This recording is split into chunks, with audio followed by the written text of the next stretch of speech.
నమస్తే welcome to V3 news లక్ష్యం సమాజహితం ఇక వార్తల్లోకి వెళ్లే ముందు ముఖ్యాంశాలు శ్రీకాకుళం జిల్లాలో రవిచంద్రిక గ్రామస్తులు ఆందోళన ధాన్యం కొనుగోలు సక్రమంగా జరగడం లేదంటూ ఆరోపణ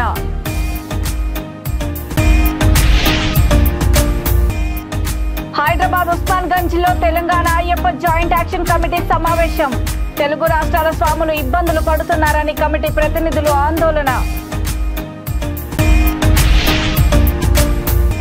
కుప్పం శ్రీ ప్రసన్న వరదరాజస్వామి ఆలయం వద్ద టీడీపీ జనసేన నేతలు ప్రత్యేక పూజలు యువగలం పాదయాత్ర విజయవంతం కావడంతో కొబ్బరికాయలు కొట్టిన తెలుగు తమ్ముళ్లు తాము పండించిన పంటను కొనుగోలు చేయాలంటూ అన్నదాతలు రోడ్డెక్కారు శ్రీకాకుళం జిల్లా ఎల్లన్పేట మండలము రవిచంద్రిక గ్రామస్తులు ధాన్యం బస్తాలతో ఉన్న ట్రాక్టర్లను రోడ్డుపై నిలిపి ఆందోళన చేపట్టారు మండలంలో ధాన్యం కొనుగోలు సక్రమంగా జరగడం లేదంటూ రైతులు వాపోతున్నారు వారం రోజులుగా తమ పంట కల్లాల్లోనే ఉండిపోయిందని ఆవేదన వ్యక్తం చేస్తున్నారు రైతులు ఆందోళన నేపథ్యంలో భారీగా ట్రాఫిక్ నిలిచిపోయింది ఘటనా స్థలానికి చేరుకున్న పోలీసులు రైతులకు నచ్చజెప్పడంతో ఆందోళన విరమించారు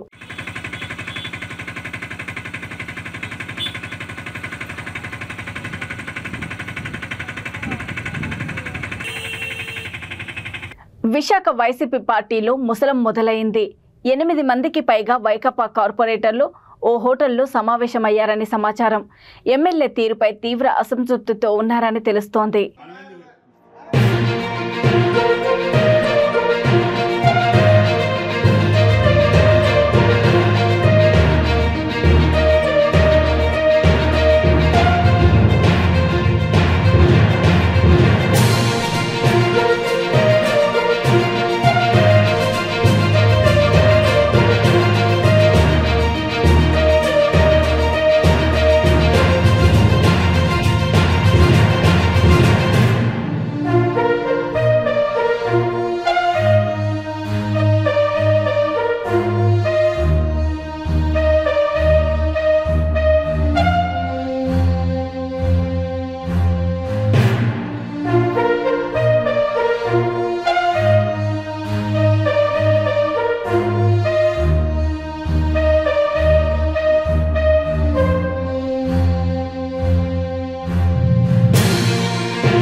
శబరిమలలో స్వాముల ఇబ్బందులను పాలకులు పరిష్కరించాలని అయ్యప్ప ఐక్యవేదిక విజ్ఞప్తి చేసింది హైదరాబాద్ ఉస్మాన్గంజ్లోని భాగ్యనగర్ అయ్యప్ప సేవా సమితి కార్యాలయంలో ఏర్పాటు చేసిన Telangana Ayyappa joint action committee సమావేశంలో జంట నగరాలకు చెందిన గురుస్వాములతో కలిసి శబరిమలలో స్వాములు ఎదుర్కొంటున్న ఇబ్బందులపైన అత్యవసర సమావేశం నిర్వహించారు గురుస్వాములు ఏర్పాటు చేసిన విలేకరుల సమావేశంలో వారు మాట్లాడుతూ శబరిమలలో కనీస సౌకర్యాలు ఏర్పాటు చేయకపోవడంతో 2 తెలుగు రాష్ట్రాల స్వాములు అనేక ఇక్కట్లు పడుతున్నారని ఐక్యవేదిక ప్రతినిధులు ఆందోళన వ్యక్తం చేశారు అన్న ప్రసాదాలు మంచినీరు రవాణా సౌకర్యం వైద్య సదుపాయాలు లేక స్వాములు చాలా కష్టాలు పడుతున్నారని తక్షణమే కేరళ ప్రభుత్వం జోక్యం చేసుకోవాలని కోరారు తెలంగాణ అయ్యప్ప ఐక్యవేదిక శబరిమలలో అయ్యప్పలకు జరుగుతున్న ఇబ్బందులను పరిష్కరించాలి శబరిమలలో అయ్యప్పలకు జరుగుతున్న ఇబ్బందులను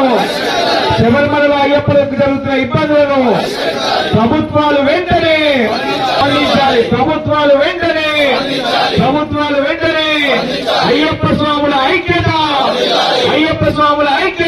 కేరళ ప్రభుత్వం వెంటనే తెలంగాణ ప్రభుత్వం వెంటనే ఆంధ్రప్రదేశ్ అందరము ఒకటే విజ్ఞప్తి చేస్తున్నాను పార్టీలకు అతీతంగా కులాలకు అతీతంగా అయ్యప్ప స్వామి తత్వాన్ని అందరికీ అందజేస్తూ సమాజంలో మంచి పౌరులను తయారు చేసే విధంగా ఈ ఐక్యవేదిక పనిచేస్తుంది స్వామి దయచేసి ఎవరు కూడా అయ్యప్పను కానీ హిందూ దేవుళ్ళను కానీ కించపరిచిన వాళ్ళపైన మా ఉద్యమం ఉంటుంది స్వామి ప్రభుత్వాలకు మేము ఒకటే రిక్వెస్ట్ చేస్తున్నాము అయ్యప్ప స్వాములు ఏమి ఆశించరు వాలంటరీగా స్వతహాగా వాళ్ళ డబ్బులు ఖర్చు పెట్టుకొని శబరిమలకు వెళ్తున్నారు ఈ స్వాములకు ఏ ఇబ్బంది జరిగినా తెలంగాణ రాష్ట్రం నుంచి వెళ్తున్నాం కాబట్టి తెలంగాణ ప్రభుత్వానిదే ఆ బాధ్యత అదే విధంగా ఎప్పుడైతే మేము కేరళ ప్రభుత్వానికి అక్కడికి వెళ్ళామో అప్పటి నుంచి కేరళ ప్రభుత్వం మా అందరి అయ్యప్ప స్వాముల బాధ్యత తీసుకొని ఎటువంటి విధానం ఎక్కడ కూడా లేదు. మాల మీద రావచ్చు అనేది ఆల్రెడీ చాలా చోట్ల అమలైతా ఉంది. కానీ కొంతమంది అధికారులు కావాలని చేస్తున్నారు. దాన్ని మేము తీవ్రంగా ఖండిస్తున్నాము. అలాగే ప్రభుత్వం రేపు జనవరి నుంచి అత్యధికంగా 2 రాష్ట్రాల నుంచి చాలా మంది స్వాములు వెళ్లేటువంటి బస్సులు ఉంది, అవకాశం ఉంది. వందలాది ట్రైన్లు బుక్ అయినాయి.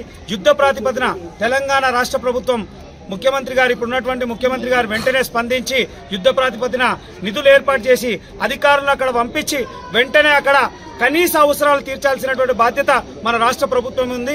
అక్కడ కనీస అవసరాల్లో వైద్యము మరియు నీరు, ఉండడానికి వసతి, ఈ కనీస అవసరాలు చూడాల్సినటువంటి బాధ్యత మన ప్రభుత్వం ఉంది. సంవత్సరం శుభాకాంక్షలు తెలియపరుస్తూ ఇవాళ శబరిమల వెళ్తున్నటువంటి అయ్యప్ప స్వాముల కోసం ఈ యొక్క ఐక్యవేదిక జాయింట్ యాక్షన్ కమిటీ అయ్యప్ప ఐక్యవేదిక ఇవాళ నూతనంగా ప్రారంభించబడింది. ఈ యొక్క కార్యక్రమాల్లో మేము అయ్యప్ప స్వాములకు జరుగుతున్నటువంటి అన్యాయాలపైన, ఈ ప్రభుత్వాలపైన ఒక స్లోగన్ తీసుకొని అయ్యప్పలను ఐక్యవేదికగా తీసుకొని ఈ యొక్క కార్యక్రమాలని మేమంతా కూడా తీసుకున్నాం. మా యొక్క డిమాండ్స్ ఒకటి, శబరిమలలో జరుగుతున్నటువంటి అయ్యప్ప స్వాములకు కష్టాలు, అన్నప్రసాదాలు లేక, నీటి వ్యవస్థ లేక, మెడికల్ వ్యవస్థ లేక, బస్సు సౌకర్యం లేక, అక్కడ ఉన్నటువంటి స్వాములకు ఎన్ని ఇబ్బందులు కల్పిస్తున్నటువంటి సురక్ష అనేది అక్కడ లేకపోవడం వల్ల భక్తులు చాలా భయాందోళనకు గురవుతున్నారు. దీనికి ఎంబడే కేరళ రాష్ట్రంలో ఉన్నటువంటి ప్రభుత్వం స్పందించి వేములవాడలో Indian journalist union press club సభ్యులు ప్రభుత్వ విప్ వేములవాడ ఎమ్మెల్యే ఆది శ్రీనివాస్ను ఘనంగా సన్మానించారు. ఈ సందర్భంగా ఆది శ్రీనివాస్ మాట్లాడుతూ వేములవాడలో అభివృద్ధిలో అన్ని వర్గాల ప్రజలతో పాటు తనకు మద్దతుగా ఉండి సలహాలు, సూచనలు ఇవ్వాలని జర్నలిస్టులను కోరారు. జర్నలిస్టుల సమస్యల పరిష్కారం కోసం కృషి చేస్తానని, అర్హులైన జర్నలిస్టులకు ఇళ్ల స్థలాలను కేటాయిస్తామని హామీ ఇచ్చారు. ఆ దేవుడి ఆశీర్వాదంతో పాటు, ప్రజల ఆశీస్సులతో పాటు మీ ఆశీస్సులు కూడా నాకు అందించినందుకు ముందుగా మీ అందరికీ కూడా ఈ సమావేశంగా ప్రత్యేక ధన్యవాదాలు సందర్భంగా తెలియజేస్తున్న మాట ఈ సందర్భంగా మరొకసారి చెప్తా ఉన్నా.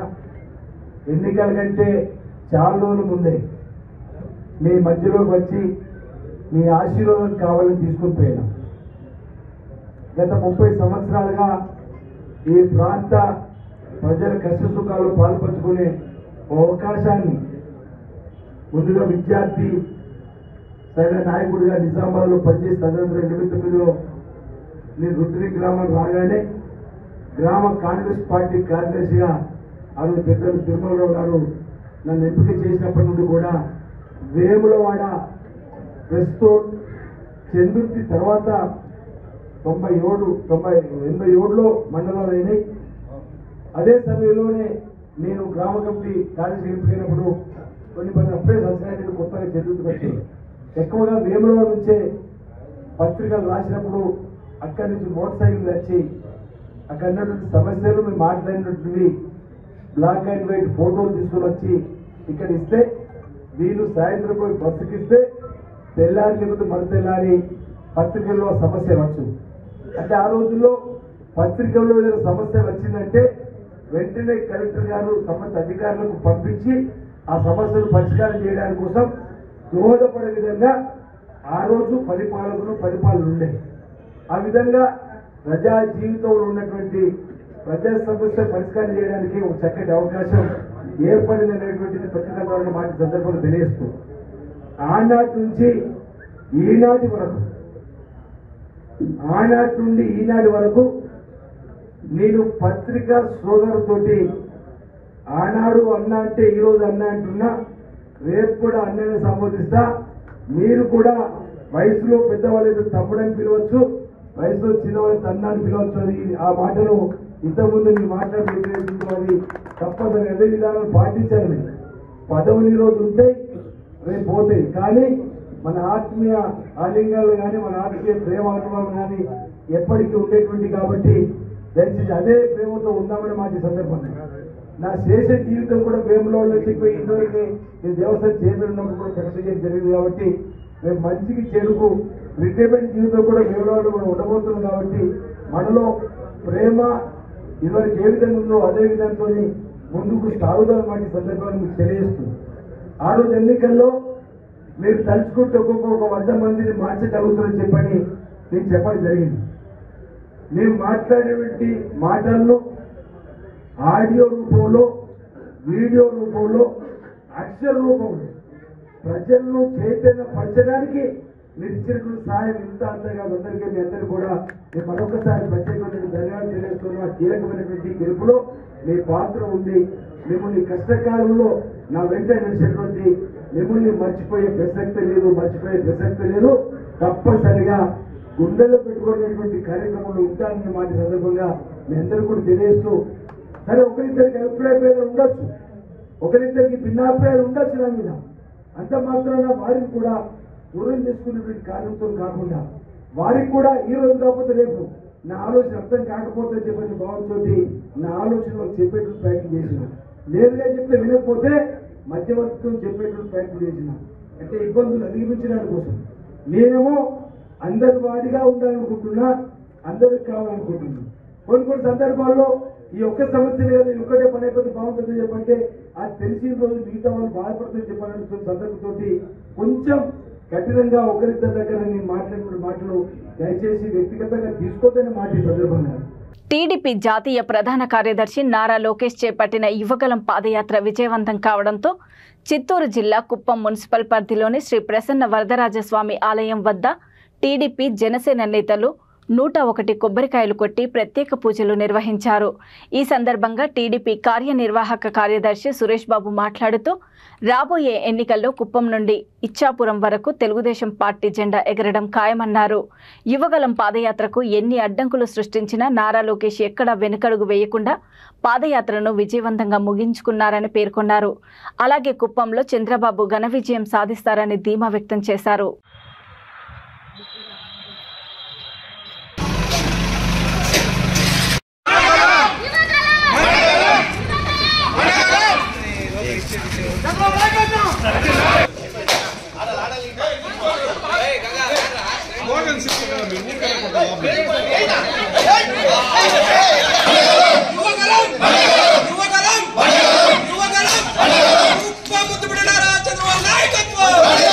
ఈరోజు లోకేష్ గారి యువగలం ముగింపు సభకు హాజరవుతున్న పవన్ కళ్యాణ్ గారికి, అదేవిధంగా బాలకృష్ణ గారికి, నారా చంద్రబాబు నాయుడు గారికి ముఖ్యంగా ధన్యవాదాలు తెలుపుతూ, అదేవిధంగా 1 సంవత్సరం పాటు యువగలం కార్యక్రమాన్ని విజయంగా జరిపి ఎక్కడ వెనుక్కుండా ప్రతి ఒక్క కార్యకర్తకి, ప్రతి యువతికి, మహిళకు అండగా ఉంటాయని చెప్పి హామీలు ఇస్తూ, అదేవిధంగా ధైర్యం నింపుతూ ముందుకు సాగిన ఈ యువగలాన్ని ఈరోజు విజయవంతంగా జరుపుకుంది. ఏదైతే ఇక్కడ కుప్పం వరదరాజస్వామి గుడిలో పూజ చేస్తూ ఇక్కడి నుంచి బయలుదేరిన యువగలం ఇక్కడ విజయనగరం జిల్లాలో అక్కడ ముగింపు సభ జరుగుతుంది కాబట్టి వారికి ఈరోజు నిజంగానే మాకు శుభ సందర్భం. నారా లోకేష్ గారి పాదయాత్ర ఈరోజు ముగించున్నది. అందువలన ఈ కుప్పంలోనే నారా లోకేష్ గారు ఈ లక్ష్మీపురం గుడిలోనే పూజ చేసి కార్యక్రమం స్టార్ట్ చేశారు.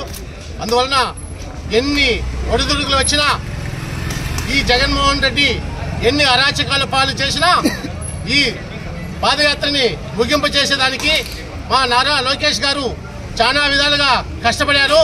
కనీసం ఆయన నిలుచుకునేదానికి కూడా చోటు ఇవ్వకుండా స్టూలు కూడా పెరుక్కునే పరిస్థితి ఈ జగన్మోహన్ రెడ్డి గవర్నమెంట్ చేసింది. అదేవిధంగా ఈ పోలీసులు సోదరులు కూడా చెప్తున్నాను, ఇంకా 2 నెలలే ఉండేది. సోదరులారా, మీరు కూడా కొంచెం ఆలోచించండి. ఈ గవర్నమెంట్ నమ్ముకొనేసి మీరు పనిచేస్తే రేపు రాబోయే తెలుగుదేశం గవర్నమెంట్ లో కూడా మీరే పనిచేయాల్సింది, ఇక్కడే చేయాల్సింది. దీన్ని కూడా ఆలోచించి కేసులకు భయపడే కార్యకర్తలు ఎవరు లేదు. ఇక్కడ తెలుగుదేశం కానీ జనసేన కానీ కేసులకు భయపడే కార్యకర్తలు ఎవరు లేదు. కాబట్టి ఈ పాదయాత్ర ఈ రోజుతో ముగినున్నది. మీకు ఈ రోజు స్టార్ట్ అవుతుంది. ఏంది జనసేన నారా లోకేష్ గారు యువగలాన్ని మొదలుపెట్టి అప్రతిహతంగా ప్రతి దాదాపు 98 నియోజకవర్గాల్ని కవర్ చేస్తూ ప్రతి ఒక్క నియోజకవర్గంలో ప్రజలతో మమేకమైతూ ఆ రోజు యువగలాన్ని వెలిపించాలనే ఉద్దేశంతో మొదలుపెట్టిన ఈ కార్యక్రమం ప్రతి నియోజకవర్గంలో ఈరోజు బడుగు బలహీన వర్గాల ఒక్క గొంతుకుగా, మహిళల ఒక్క గొంతుకుగా, యువకుల ఒక్క గొంతుకుగా, నిరుద్యోగుల ఒక్క గొంతుకుగా, రైతుల ఒక్క గొంతుకుగా, ఇలా అన్ని వర్గాల వాళ్ళని ఒకటి చేస్తూ వాళ్ళందరూ ఒక్క బాధలను, వాళ్ళ యొక్క కష్టాలను తెలుసుకుంటూ అప్రతిహతంగా ఈ ప్రభుత్వం అవలంబిస్తున్న ఈ మొండి వైఖరిని నిరసిస్తూ ఈ ప్రజలకు జరుగుతున్న అన్యాయాలని ఎండగట్టుతూ అన్యాయాన్ని ఎదిరించాలనే వాళ్ళ యొక్క గొంతుకుగా ఈరోజు మన నారా లోకేష్ గారు ఎన్ని కష్టాలు వచ్చినా ఈ ప్రభుత్వం ఎన్ని విధాలుగా ఆయన్ని అనగదొక్కాలని చెప్పి చూసినా, ఆయనకు అవాంతరాలు ఏర్పరచాలని చెప్పి చూసినా, తప్పుడు కేసులు పెట్టి తండ్రి గారు నారా చంద్రబాబు నాయుడు గారిని జైలుకు పంపించినా ఎక్కడ కానీ మొక్కవోని దీక్షతో ఎక్కడ కానీ తొణకకుండా ఈరోజు ప్రజల తరపున నిలబడుతూ ఈ కార్యక్రమాన్ని దిగ్విజయంగా నిర్వహించిన నారా లోకేష్ గారిని మనస్ఫూర్తిగా కుప్పం ప్రజలందరూ, జన సైనికులు, కుప్పం ప్రాంత ప్రజలు, తెలుగు తమ్ముళ్ళు, అక్కచెల్లెలందరూ కూడా ఈరోజు నారా లోకేష్ గారిని అభినందిస్తున్నారు. ఈరోజు నారా లోకేష్ గారు మరొక్కసారి కుప్పం యొక్క ఇమేజ్ని, కుప్పం యొక్క గౌరవాన్ని నిలబెట్టినందుకు వారికి మనస్ఫూర్తిగా అభినందిస్తున్నాను. ఎందుకంటే కుప్పంలో మొదలుపెట్టిన ఏ కార్యక్రమం కానీ వృధా కాదు, తప్పకుండా విజయవంతమవుతుందని చెప్పి మరొకసారి నారా లోకేష్ గారు నిరూపించినందుకు మనస్ఫూర్తిగా కుప్పం తెలుగుదేశం పార్టీ, జనసేన పార్టీ తరఫున ఆయనకు అభినందనలు తెలియజేసుకుంటూ, తండ్రికి తగ్గ తనయుడుగా తండ్రి జైలుకు వెళ్లిన సమయంలో కూడా ఎక్కడ కూడా వెనకడుగు వేయకుండా, ఆలోచన వేరే విధంగా క్రియేట్ చేయకుండా ప్రజలకు గౌరవాన్ని నిలబెడుతూ ప్రజల్లో. వికారాబాద్ జిల్లా మర్పల్లి మండలం కాంగ్రెస్ పార్టీ అధ్యక్షులు యు రవీందర్ తిరుమల శ్రీవారిని దర్శించుకున్నారు. ఈ సందర్భంగా ఆయన మాట్లాడుతూ వికారాబాద్ నియోజకవర్గం కాంగ్రెస్ పార్టీ ఎమ్మెల్యేగా గడ్డం ప్రసాద్ కుమార్ భారీ మెజారిటీతో గెలుపొందినందున తిరుమల వచ్చి మొక్కు తీర్చుకోవడం జరిగిందని తెలిపారు. గడ్డం ప్రసాద్ కుమార్ ఎమ్మెల్యేగా గెలుపొందడమే కాకుండా ఏకగ్రీవంగా అసెంబ్లీ స్పీకర్గా ఎన్నిక అవ్వడము వికారాబాద్ నియోజకవర్గానికే గర్వకారణమని అన్నారు. ఒకే పార్టీని నమ్ముకుంటే పదవులు వెతుక్కుంటూ వస్తాయి అనడానికి నిదర్శనం ప్రసాద్ కుమార్ని పేర్కొన్నారు. అలాగే 2 సార్లు ఓడిపోయినా నిరంతరం ప్రజల వద్దనే ఉంటూ ఎప్పటికప్పుడు ప్రజా సమస్యలను తీర్చే ప్రసాద్ కుమార్ని నియోజకవర్గ ప్రజలు గుండెల్లో పెట్టుకున్నారని అన్నారు. తిరుమలలో మొక్కు చెల్లించుకున్న వారిలో బీసీసీఎల్ మండల అధ్యక్షుడు కె సర్వేశ్వర్, కాంగ్రెస్ పార్టీ యువ నాయకులు ఎం ఈశ్వర్ తదితరులు ఉన్నారు. గత నవంబర్ 30న తెలంగాణ అసెంబ్లీకి జరిగిన ఎన్నికల్లో భాగంగా వికారాబాద్ నియోజకవర్గం నుండి కాంగ్రెస్ పార్టీ అభ్యర్థిగా గౌరవనీయులు మాజీ మంత్రివర్యులు శ్రీ గడ్డం ప్రసాద్ కుమార్ గారిని భారీ మెజార్టీతో గెలిపించినందుకు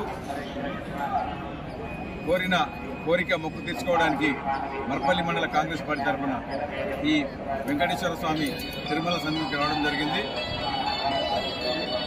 ఈ స్వామివారి ఆశీస్సులతో గత 2 పర్యాయాలు ఓడిపోయి ప్రజల్లో ఉన్న ప్రసాద్ కుమార్ గారు ఈసారి భారీ మేటలో గెలిపించినందుకు ప్రత్యేకంగా స్వామివారికి కృతజ్ఞతలు తెలియజేసుకుంటున్నాం. అలాగే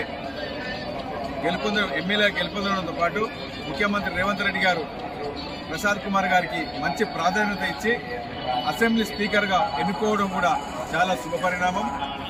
అయితే ఈ అసెంబ్లీ స్పీకర్గా ఎన్నుకోవడం అనేది మన వికారాబాద్ నియోజకవర్గానికి ప్రత్యేకమైన గౌరవంగా మేము భావిస్తున్నాం. రాబోయే రోజుల్లో వికారాబాద్ నియోజకవర్గంతో పాటు వికారాబాద్ జిల్లాను కూడా అన్ని రంగాల్లో కూడా అభివృద్ధి పరుస్తారని చెప్పేసి ఆశిస్తున్నాం. ప్రసాద్ కుమార్ గారు పేదల మనిషి, ఎప్పుడు నిరంతరం శ్రమజీవి, ప్రజల కోసమే పాటుపడే ప్రసాద్ కుమార్ గారిని మరెన్నో ఉన్నత శిఖరాలకు తీసుకుపోవాలని చెప్పేసి ఆ వెంకటేశ్వర స్వామిని కోరుకుంటున్నాం. అలాగే ఇప్పుడు వికారాబాద్ నియోజకవర్గంతో పాటు వికారాబాద్ ఉమ్మడి రంగారెడ్డి జిల్లాలో కూడా కాంగ్రెస్ పార్టీ అభివృద్ధితో పాటు అన్ని రంగాల అభివృద్ధి సంక్షేమ కార్యక్రమాలతో పాటు పెద్ద ఎత్తున అభివృద్ధి కార్యక్రమాలు చేపడతారని చెప్పేసి ఆశిస్తున్నాం. వచ్చే పార్లమెంట్ ఎన్నికలతో పాటు స్థానిక ఎన్నికల్లో కూడా కాంగ్రెస్ పార్టీ విజయదుందు మోగించాలని కోరుకుంటూ ఆ తర్వాత మళ్ళీ మేము ఈ వెంకటేశ్వర సన్నిధికి వచ్చి మేము మళ్ళీ మొక్కు తీసుకోవడం చెప్పి కోరుకుంటున్నాం. జై హింద్, జై కాంగ్రెస్. వార్తలు ముగించే ముందు ముఖ్యాంశాలు మరోసారి. శ్రీకాకుళం జిల్లాలో రవిచంద్రిక గ్రామస్తులు ఆందోళన, ధాన్యం కొనుగోలు సక్రమంగా జరగడం లేదంటూ ఆరోపణ.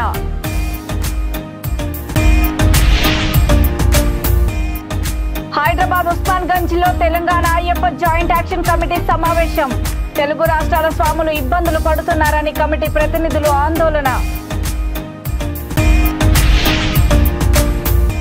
కుప్పం శ్రీ ప్రసన్న వరదరాజస్వామి ఆలయం వద్ద టీడీపీ జనసేన నేతలు ప్రత్యేక పూజలు, యువగలం పాదయాత్ర విజయవంతం కావడంతో కొబ్బరికాయలు కొట్టిన తెలుగు తమ్ముళ్ళు. చూస్తూనే ఉండండి V3 న్యూస్, లక్ష్యం సమాజహితం.